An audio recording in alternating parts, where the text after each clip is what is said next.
Ես ընդունեց դեսպանատան ներկայացուցիչը, մենք նամակը հանձնեցինք, նրանք մեզ վստահեցրեցին, որ իրենք էլ ուշի ուշով հետևում են այս գործընթացներին եւ նրանք էլ ակնկալում են արդար հանգուցալուծում գործընթացի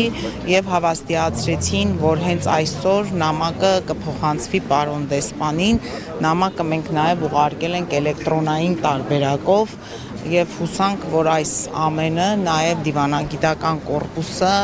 իր խոսքը կասի այս գործընթացի վերաբերյալ եւ հուսանք, որ այն պիտի ի վերջո արդարացի հանգուցալուծում ստանա, պահանջեր,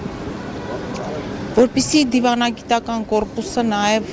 հետամուտ լինի, հետևի այս գործընթացներին եւ իր խոսքը ասի։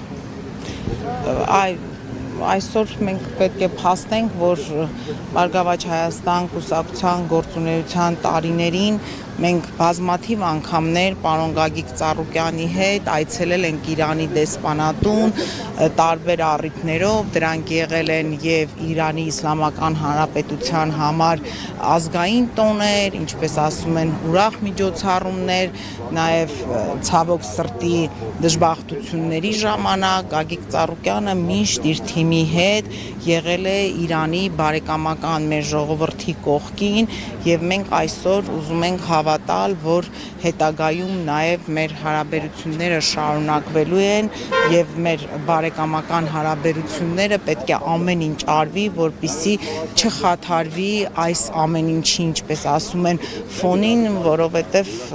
մենք դարեր ի վեր իրանցի մեր բարեկամ ժողովրդի հետ բարեկամներ ենք, ընկերներ ենք եւ իդեմս Գագիկ Ծառուկյանի այդ բարեկամությունը, այդ ընկերությունը պահպանվել է